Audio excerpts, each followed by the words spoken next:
We talked a little about this in the show that never aired. Uh, should wine be included by default? I'm a big fan of no, but there's some distros that believe yes. There are some distros that are doing it, but it opens up more security holes than it closes, I think. Well, it's like the distros that are including it, they're doing it because they're operating under the philosophy that there is no Linux software and people need to be able to install Windows software from the start. I think Wine shouldn't be included on a system by default for two reasons. A, it will make you initially go ask, how do I do this in Linux? Especially if it's a distro that has a good set of starter software. Rather than just go install Winamp, you'll actually try Armlock. You may still wind up using Winamp, and the Windows version of Winamp is better than the Linux version of Winamp because Linux kind of moved on to Armlock and other projects. But at least you'll try them versus the other way around. The other thing is, like you're saying, the security flaws. And I would argue that with the exception of things like Photoshop and Microsoft Office, for the most part, there tends to be a good open source or Linux counterpart for most stuff that the average user would use. And gaming, there's so many Windows games that it's like, and really for gaming, I recommend you use Crossover over Wine, just because you'll have a better experience, somewhat. However, what is it? I don't even know if it's launched yet, but there's the Linux version of Steam, and I know OnLive is. They won't give any. If you try and get a straight answer out of them on this, but there's enough in there that they realize the need for a Linux version. Though it's, I have very mixed things about whether OnLive's even worth it or not. I don't know if y'all have messed with OnLive or not.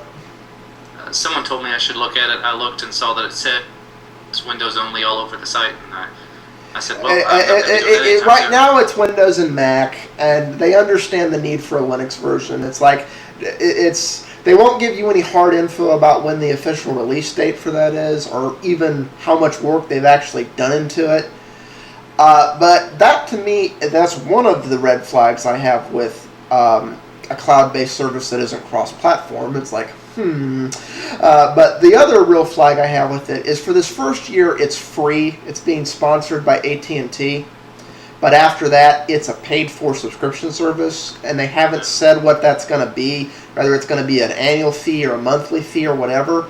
My problem with that is it's a paid-for subscription service, and you still have to pay for the games. You still have to buy each game. Which I'm like, it's an either-or.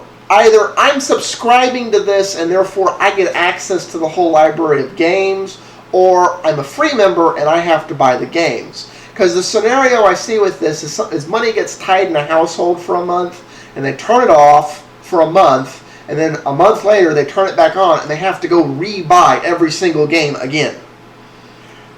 Yeah, I'm like, that's a lose-lose all around. The only people I see really benefiting from that service right now are hotels. I don't see the average end user really benefiting from that. The other real downside I have to it, even though, yes, but everybody yelling at me, I know there's a hack for this, but right now it's Wi-Fi only. Excuse me, right now it's cabled only. It does not support Wi-Fi connections. What doesn't? OnLive. You have to be on an RJ45 Ethernet connection to use the service. Now, there is a hack for this to trick your computer into thinking your Wi-Fi connection is a LAN connection. But I'm like, I shouldn't have to do that. And Grandma's never going to do that.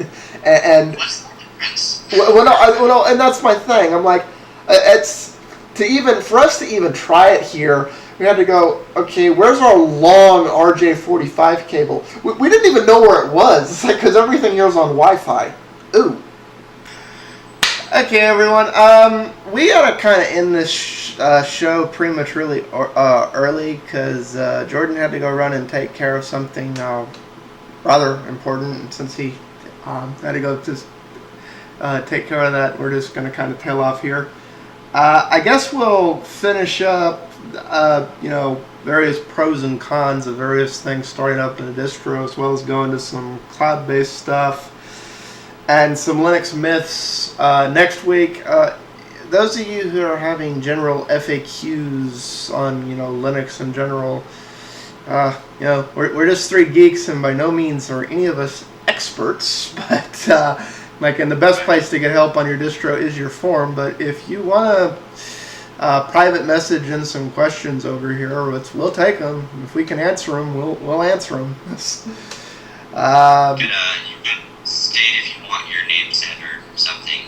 Say this is. Yeah, it's if you send those, make a note in the PM whether you want it to be from anonymous or if we can go ahead and say who you was. It's your call. Okay, I guess that's it. This show will be ending now. Alright. Okay.